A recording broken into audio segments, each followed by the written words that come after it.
Dear Dave, hello.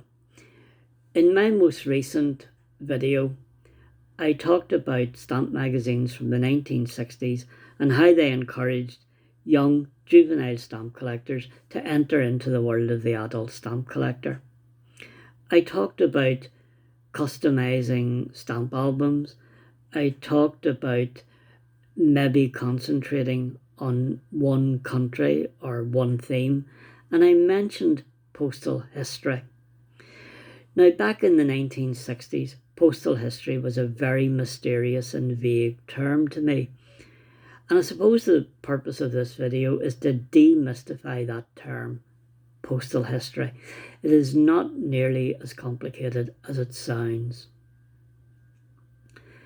Stamps were introduced in 1840, but the sending of mail, the carriage of mail, the delivery of mail had been around for centuries.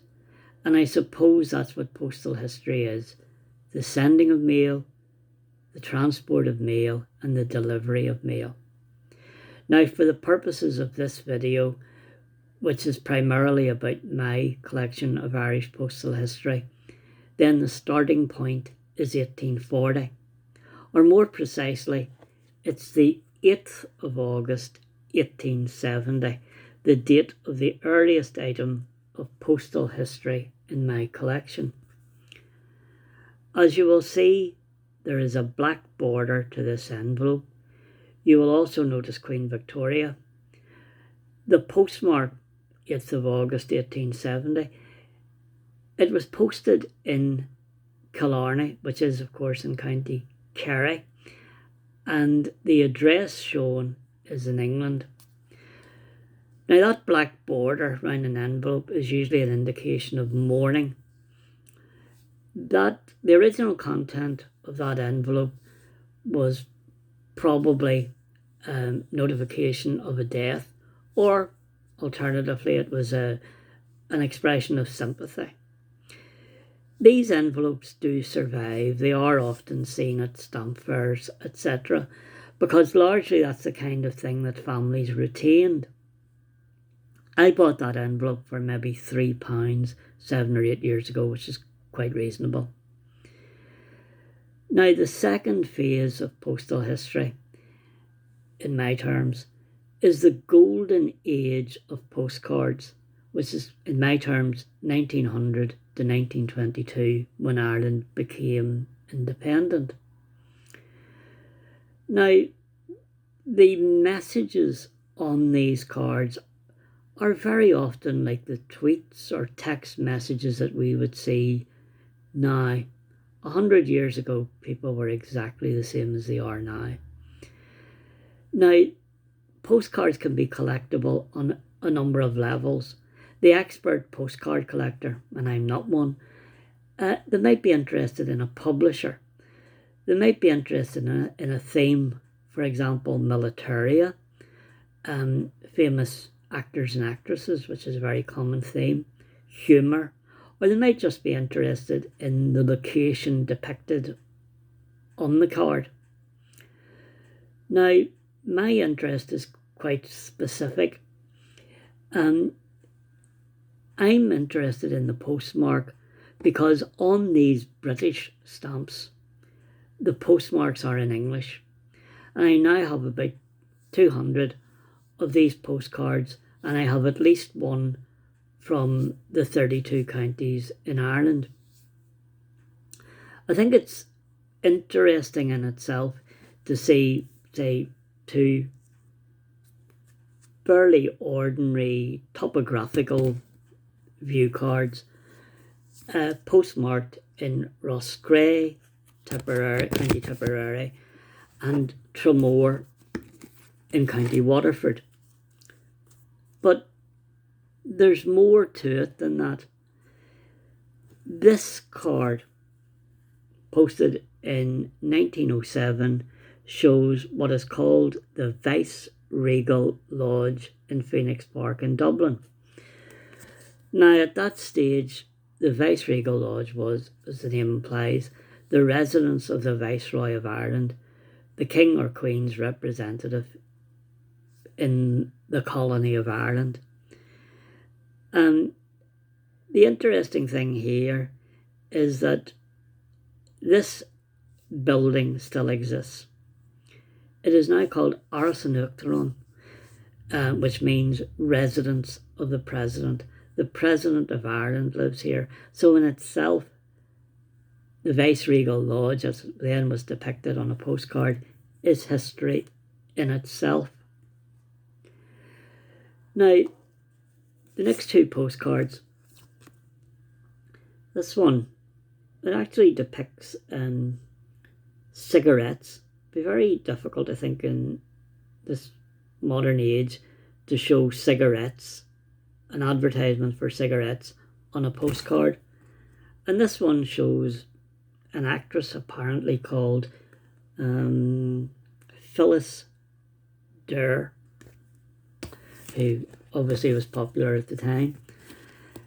And the interesting thing about these cards is that this one,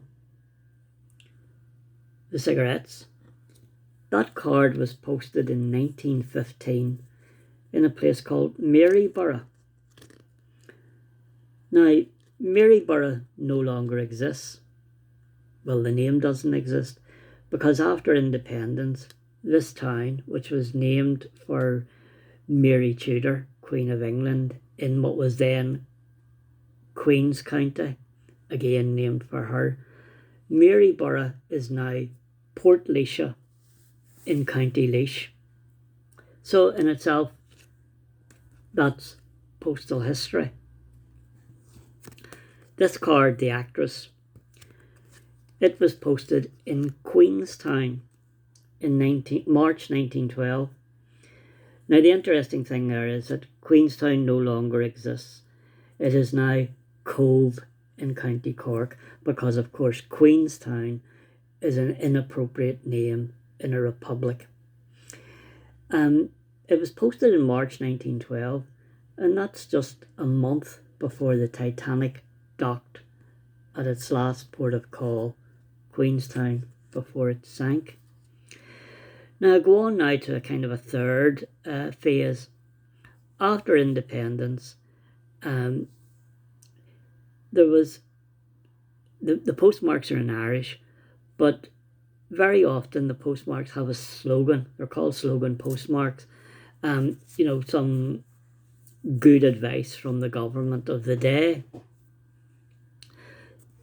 This one is posted in 1943, and the slogan says Lower Gaeilge, which means learn Irish. This one, 1947, just after the war, and the slogan says save bread and flour. And this one, posted in 1953, the slogan says license your radio promptly. Now I suppose that in itself is a little sort of history course in the development of Ireland. Learn Irish, save bread and flour after the war, and then more consumer orientated, license your radio. And these envelopes have survived largely because somebody has collected the postmarks.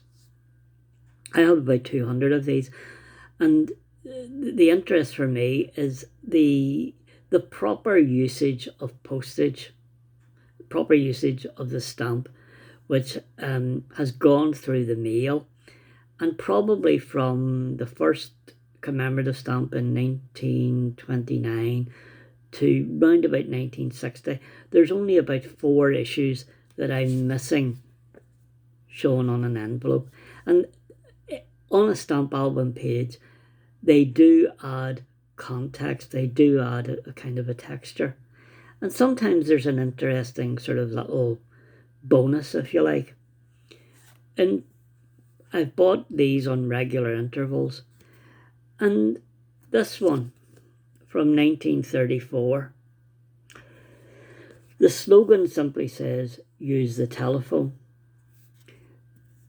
And the envelope is sent from Dublin to an address in the Isle of Man, 27th of July, 1934. Now, I have maybe 5 or 6 of these Gaelic Athletic Association stamps on envelope. There was only one stamp issued. It wasn't a set of 2 or 3 or anything like that. But I was looking at the back of this envelope one night, and there's a little note that says, "Notice the stamp." And looked again. 27th of July 1934. Looked up a catalogue, and lo and behold, this is the first day of issue. And the interesting thing here is that I bought it maybe for 40 cents. And probably if I was selling it, I would want about £150 minimum. So that was, if you like, the only good bonus find I've ever had in nearly 60 years of stamp collecting. Now, I mentioned there that was the first day of issue. It's kind of an accidental first day of issue. And probably in the next video I will talk about first day covers. Thanks for watching. Slán.